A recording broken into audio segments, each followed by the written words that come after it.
Hey, what's up, everyone, and what are we gambling on today? It is Tuesday, the 19th, here in Las Vegas. And if I was at my best, the plan today would be to go play 1A of the Venetian 1600 million guarantee. That's 1A today, 1B tomorrow, 1C on Thursday. But I'm still kind of coming back from this cold that I've had over the weekend, and I was looking over the schedule of the online sites, and it looks like tonight is actually a really, really good schedule of tournaments. There's like a 1K six max with a 100K guarantee, plus like a 320 buy-in with a guarantee, a 200, all kinds of good stuff, especially for a weekday. So really cool to see such a good schedule on a weekday here in the US when there's really only a few sites trading pools. So I think I'm going to spend one more day just kind of resting up, staying home, doing some study, and then we'll get back to the live arena tomorrow. We'll also be doing some editing today to get a vlog up, an official vlog up tomorrow that will have some of the hands that I've played in the last week, both at the Venetian and then in the online run that I made on Sunday. So that's going to be kind of the plan for today. This week, we'll have the Venetian, and then next week is my trip to LA for the WPT 10K at LAPC. So sounds like I'll be at Venetian next week. Any good events? I made a whole schedule of events for Las Vegas for the next few weeks, and I should probably find a way to put that up on the page. I'm still learning YouTube, guys. And there are, let's see, there's the Venetian 1.6 all of this week. And then I would say next week, the best events are going to be happening at the Wynn. They're having a series, and the Rio is having the World Series circuit in town. I know they're also having like a 1.5K main event. The Wynn is doing something similar. So yeah, if you're around Las Vegas or the West Coast in general, there's a whole bunch of good poker tournaments going on. I'm pretty much spending, besides recovering from the cold and everything, I'm pretty much spending like all day, every day, either playing poker or studying poker or sending hands to the guy that's coaching me right now. That's Mike Watson, who's kind of an informal coach, just giving me some friendly advice. So what stake me, bro. Yeah.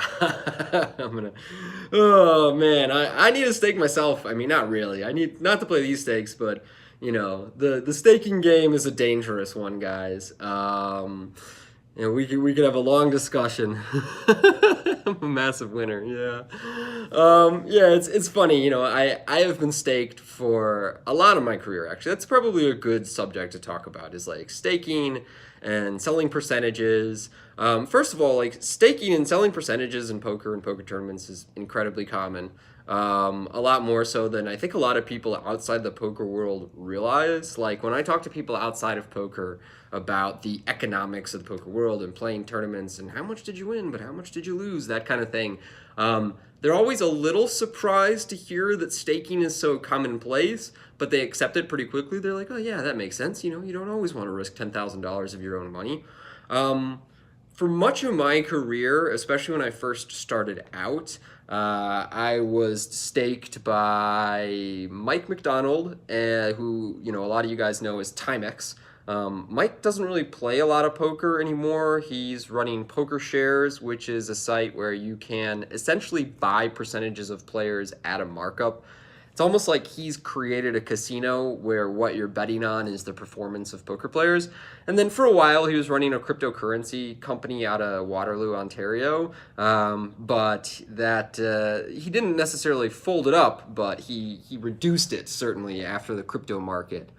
So what are the best times to play in Vegas? March Madness, Super Bowl, what other times? Those are two of the best times to play in Vegas. And then obviously the World Series of Poker is like by far the best time to get games every single day. Gotta ask a question about my World Series main event. We'll talk about that later. But the best times to play in Vegas, okay, first of all, World Series, by far, that's like the only time in the year where you can be a weekday and you can get really good games. And then Super Bowl's not bad. I would like to give you guys a better assessment of that, but I was out of town all week this year leading up to the Super Bowl. But like even on the Monday following the Super Bowl, I showed up to the casinos and games were really good, and the regs were telling stories about how good the games were. March Madness is always good, particularly the first weekend, maybe to a degree the second weekend. But yeah, the few days leading up to that first weekend and then that big first weekend is an awesome time. And then yeah, those are the three main key times in Vegas. Honestly, guys, having moved here, I was a little underwhelmed at the quality of games for much of the year. I thought during the fall and during football season it would be a lot better, and it just wasn't. So I'm kind of undecided about whether I'll stay here in Vegas when my lease is up in August. People are saying CES and the rodeo. Yeah, both of those conventions. Well, see, the rodeo is not a convention. The rodeo definitely brings some money into town, and some people who really like to kind of like toss it around. CES brings in, yeah, some business types who like to play some poker, but I think the rodeo crowd plays a little more poker, and they're here to have fun and mess around a little more than the CES crowd. The CES crowd is like walking around Aria at 7 and 8 a.m. with their like badges on and their suits on and coffee in hand. So they're not really in the poker games till like 2 a.m. drinking very much. You get a little of that, but not very much. People were asking about my deep run to the World Series in 2010. You know what? That was the last time that I cashed the World Series main event. That was almost 10 years ago, and I feel like a very different person in many ways from that time, because I remember in that main event I was so concerned with putting on like a performance. I wanted like the cameras to capture, you know, me in action, and this was right before I got my job with the WPT. And yeah, you're right, I was like trying to make out with some girl in the crowd. Like it was full blown, and I was in a very different place in my life at that time, where I was much more interested in like socializing and chasing women and you know, drinking and partying and things like that in the Las Vegas scene. And it was a lot of fun, don't get me wrong, but I am a little disappointed when I think back on that time that I wasn't like so focused on the opportunity at hand. That like you're deep in the World Series main event, you might never get that chance again, or it might be 20, 30 years before you get that kind of opportunity again. I wish I'd been a little more focused on the task at hand, but I will say, guys, that at that time, you would get a lot of money for wearing a company's patch, a poker site's patch. And I had been offered $20,000 to wear Full Tilt's patch on day 7 of the main event. That was day 7 that I was deep in the main. And so I was wearing their patch, but the agreement with the site was that if you don't appear on air, if you don't get the patch on air, they don't pay you. So I had to kind of go out of my way to make sure that I would get airtime and that I would be given that $20,000. Who offered the $20,000 from Full Tilt? Honestly, I don't even remember. It wasn't like one of the name pros or anybody. They just had like an army of people working the World Series back then who would make these deals with pros and things. So yeah, I just wish that I had spent more time kind of like focusing on the action at hand. Was it Ray Batar, please? Oh man. I wish I had spent more time focusing on the action at hand, you know, the opportunity that had presented itself. But still, I will always remember that run for sure, and at least I made an impression, and that was right before I started my job with the World Poker Tour. So that was a big plus in terms of kind of making a splash on televised poker right before my career started in that area. Okay, so what are the other best times to play poker in Las Vegas? I mean, if you want tournaments, then I would say to make sure to show up for the 5 Diamond in December at the Bellagio.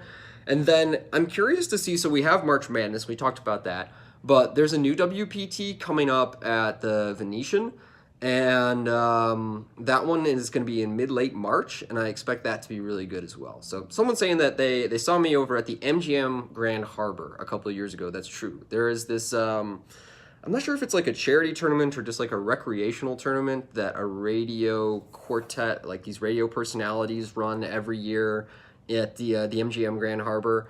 And I went out there to like kind of do some media, to do the interview, to play the event, and I was really impressed by the quality of MGM Grand Harbor as a property. It's like a Vegas quality property just outside Washington, D.C.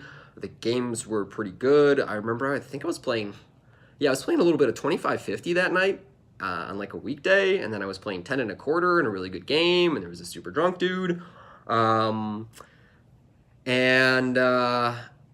I don't remember how that the cash session went. I think I won small or something. But MGM Grand Harbor overall is a really good property, and if you're playing on the East Coast, it seems like the go-to spots for cash right now are like Borgata, MGM Grand Harbor, obviously Seminole Hard Rock. I don't know if like Foxwoods or Turning Stone or those places get the same kind of volume that they used to, but those are kind of the big three. All right, so today we're going to focus on getting the edits done. Tonight there's a whole bunch of online tournaments, and then tomorrow we'll be back in the live arena for the Venetian 1.6K. I'm just going to rest up today and get my life together. So that'll be it for today, guys. We'll be back with more tomorrow morning. As always, thanks for tuning in. If you got questions, bring them. Do my best to answer them during the stream. And a new vlog will be posted tomorrow, probably around noon Pacific time. And then, yeah, I'll speak to you guys then. Have a good one.